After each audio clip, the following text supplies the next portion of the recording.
Assalamualaikum warahmatullahi wabarakatuh. Sebelum saya menjelaskan tentang NO2 atau yang disebut dengan nitrogen dioksida, izinkan saya untuk memperkenalkan diri. Perkenalkan, nama saya Saifuddin, NIM 3022 025 0255, Prodi Teknologi Pertambangan. Apa yang dimaksud dengan NO2? NO2 adalah rumus kimia untuk senyawa yang disebut dengan nitrogen dioksida. Senyawa ini termasuk dalam kelompok gas nitrogen oksida atau yang disebut dengan NOx, yang sangat penting dalam kimia, lingkungan, dan industri. Sumber keberadaan NO2 atau yang disebut dengan nitrogen dioksida adalah terbentuk secara alami maupun akibat aktivitas manusia. Sumber utamanya iaitu pembakaran bahan bakar fosil pada kendara bermotor atau mesin pembakaran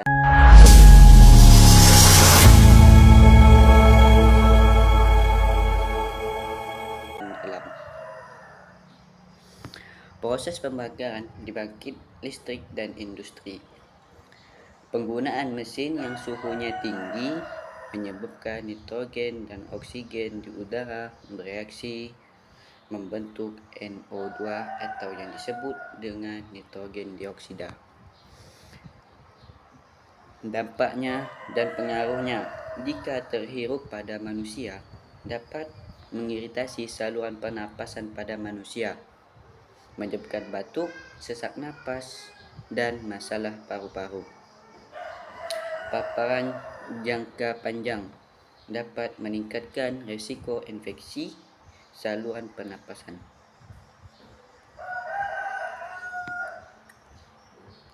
Hujan asam NO2 di udara akan bereaksi dengan air, oksigen, dan bahan kimia lainnya berbentuk asam nitrat atau yang disebut dengan HNO3, yang merupakan salah satu penyebab hujan asam.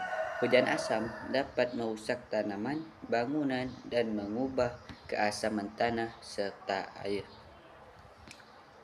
Menjadi penyebab utama kabut asap smog di perkotaan yang mengurangi jarak pandang dan kualitas udara. Kegunaannya, meskipun berbahaya sebagai polutan, NO2 atau yang disebut dengan nitrogen dioksida juga memiliki kegunaan dalam industri, antara lain iaitu sebagai bahan baku pembuatan asam nitrat atau yang disebut dengan HNO3, yang digunakan untuk pupuk, bahan peledak, dan bahan kimia lainnya. Digunakan dalam proses penyulingan minyak bumi dan sebagai zat pengoksidasi dalam beberapa reaksi kimia.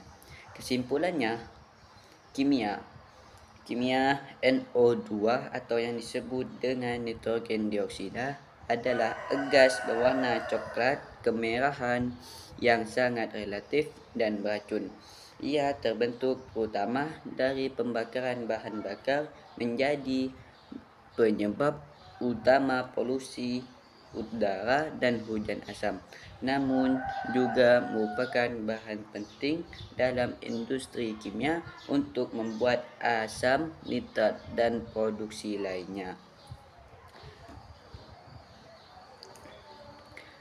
Saya akan menghitung NO2. Apa itu NO2? NO2 yang disebut dengan nitrogen dioksida, bagian N2 iaitu 1 kali 14,01 sama dengan 14,01. Bagian O2 2 kali 16,00 sama dengan sama dengan 32,00. Totalnya yaitu 14,01 tambah 32,00 sama dengan 46,01. Kesimpulannya, massa molekul relatif Ml senyawa nitrogen dioksida atau yang disebut dengan NO2 adalah 46,01.